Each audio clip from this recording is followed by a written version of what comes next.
It's Monday, March 16th. It's about almost 2 o'clock in the afternoon out here on the ranch. It's been quite a while since I've made a update video, posted an update video. Today I am actually working in the shop. I added a ceiling fan over my desk right there. And I had to do a little bit of welding up there, which was fun, on the scaffold and stuff like that. But anyways, I got it in, and it works pretty well. So actually what I'm working on today is I built a shed, which, it's not finished yet. I have a little more work to do on it. One more piece of siding, and then I think 2 more pieces of sheathing for the roof before I do the shingles. So my plan is to cut a hole here and have access to the shed from the shop, and then move the solar equipment. So I have my charge controller, the wires from the panels come in here and get distributed. So I guess it's kind of like a distribution panel into the charge controller. And then here's my inverter, and then here's my batteries, and then here's my generator. So on a day like today, where we don't have much sun, then I can fire up the generator to charge the batteries, and then use that for my inverter and make electricity for the shop. Currently, only the shop and the well are on the solar. I don't really need it in the house as of yet, because my electric bill for the house is only usually about $40 a month.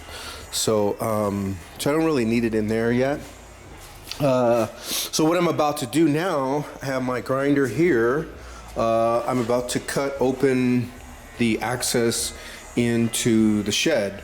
So I'll walk around here.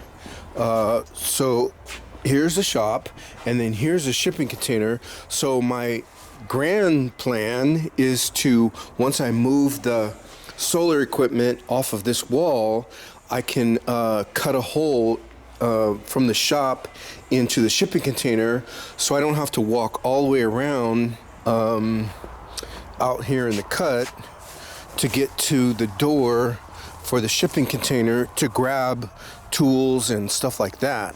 And then sometimes I actually forget to lock the door, and then the door stays wide open. And I haven't had any incidents yet, but somebody could essentially walk into the back of the shipping container, which is quite a ways away from the house. I would never know. So anyways, over here is the shed that I need to finish. As you can see, I just have a little bit more sheathing for the roof, and then I have one more panel here for the outside wall. So once I cut the access for the shop, because this is corrugated, then I can use this spare piece of metal that I cut out, and I'll have the same corrugation, and I'll cut that into the siding, so then I can just caulk it and it'll be seamless. And then I have the same color paint as the shop for the whole shed, so it'll essentially look like it's part of the shed. So that's what I'm doing now. So I'm about to cut the doorway now. So here we go. Okay, so today is Friday, March 20th. It's about 4 o'clock in the afternoon, and I'm just about done with the solar shed.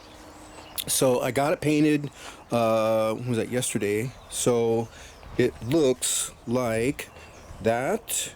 And you can see where I notched the siding for the corrugated metal there. Came out pretty good.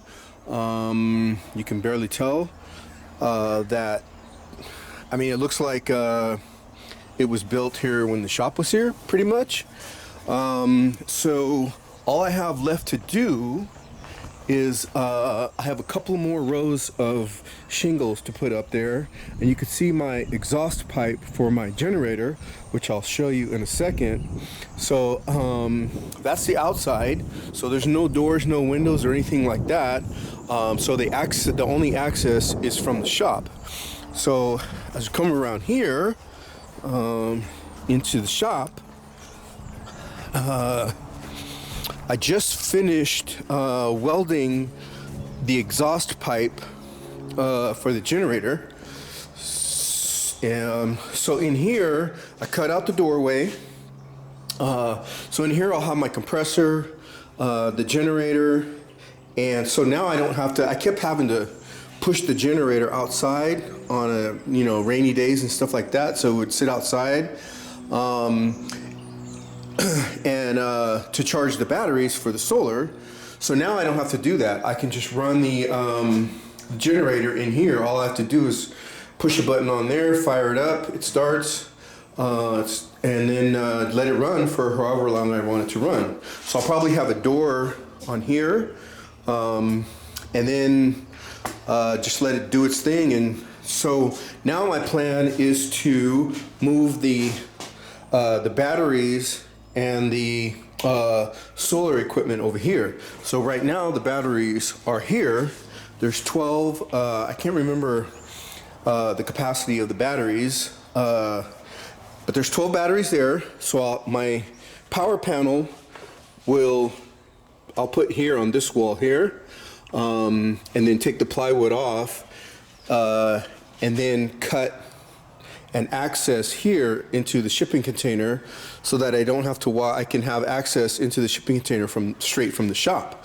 So I'll have to move my inverter. The toughest part is going to be moving the inverter, because it's probably about 200 pounds. I actually had to use the tractor to put it up there so I can mount it.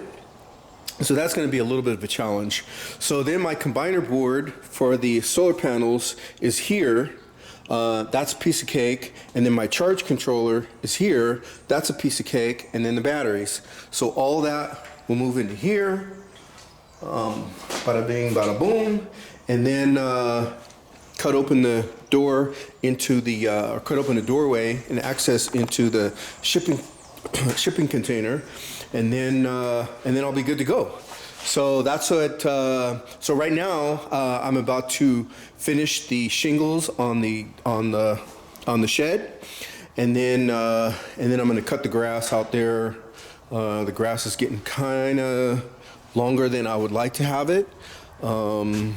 So I'm about to cut that after I finish the shingles. Shingles shouldn't take me that long. I got about 2/3 done, and it's only I think it's 10 by 10 for the solar shed. So it shouldn't take maybe an hour, hour and a half, and then that's it. So here we go.